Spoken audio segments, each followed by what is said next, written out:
This is gonna blow your mind. Welcome to our channel.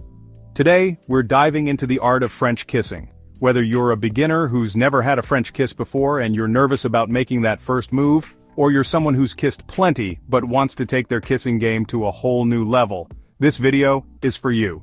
We're going to break down the art of French kissing into easy-to-follow steps so you can feel confident and excited the next time you lock lips with someone special.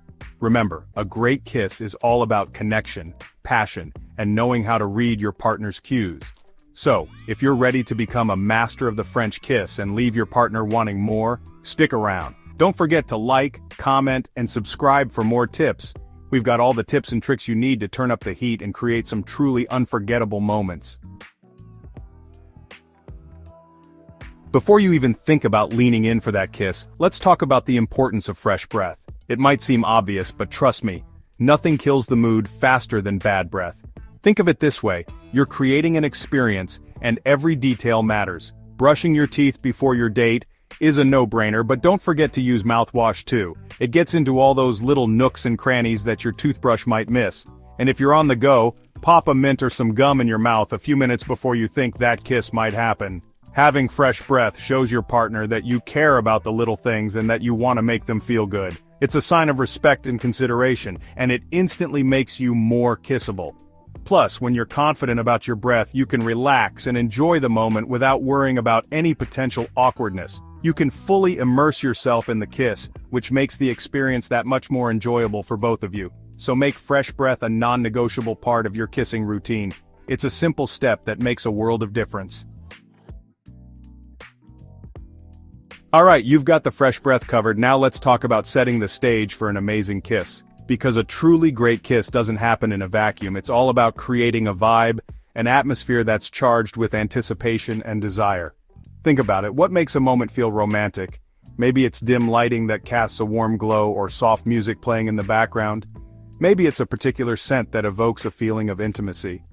The key is to create an environment where both of you feel relaxed, connected, and in the mood for something special.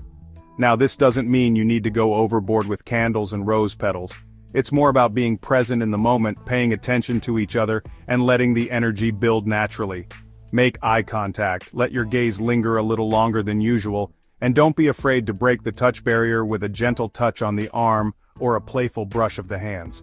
Remember, creating a romantic atmosphere is all about building anticipation and desire. It's about sending those unspoken signals that say, I want to be closer to you.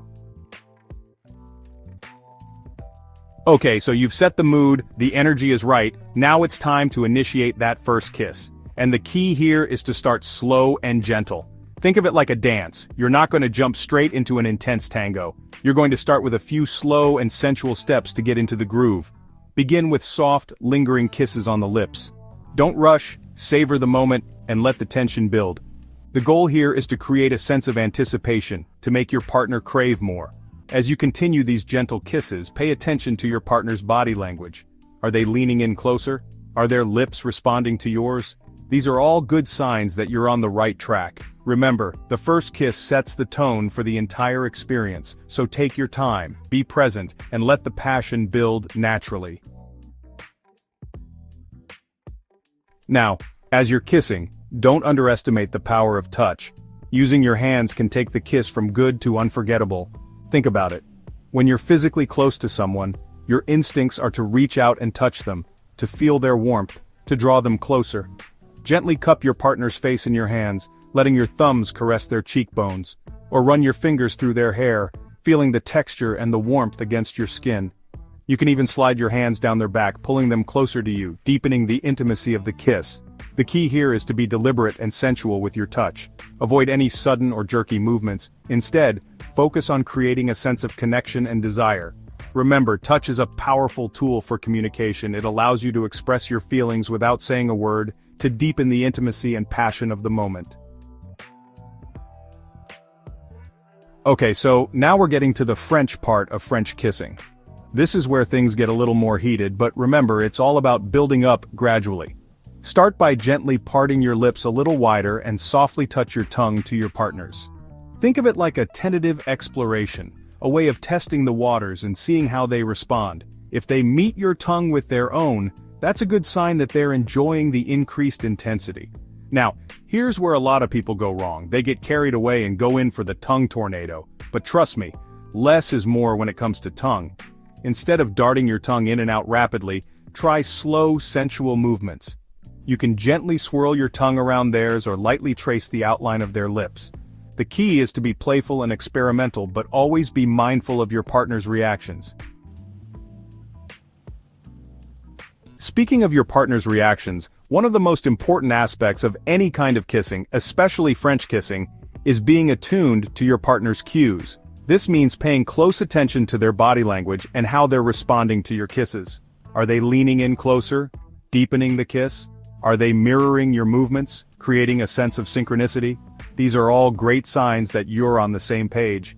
However, if they start to pull away, stiffen up, or seem uncomfortable in any way, respect their boundaries and ease up on the intensity. Remember, a truly great kiss is a two-way street. It's about finding a rhythm and intensity that feels good for both of you. So don't be afraid to experiment, but always be mindful of your partner's responses and be prepared to adjust your approach accordingly. Listen, I'm going to let you in on a little secret. Even the best kissers weren't born that way. Just like any skill worth mastering, French kissing takes practice. Don't be afraid to experiment, to try new things, and to find what feels best for you and your partner. And here's another secret. Communication is key. Talk to your partner, tell them what you like, and ask them what they enjoy. The more you communicate, the better you'll understand each other's preferences, and the more amazing your kisses will become. Remember, every kiss is an opportunity to learn and grow together. So relax, have fun, and enjoy the journey. So there you have it, your step-by-step guide to mastering the art of French kissing. Remember, it's all about confidence, connection, and being present in the moment. Don't be afraid to put these tips into practice and see what works for you. And most importantly, have fun with it. Kissing is supposed to be enjoyable, so relax, let go, and enjoy the ride. Thanks for watching. If you enjoyed this video, please give it a thumbs up, share it with your friends, and subscribe to our channel for more amazing content. Happy kissing!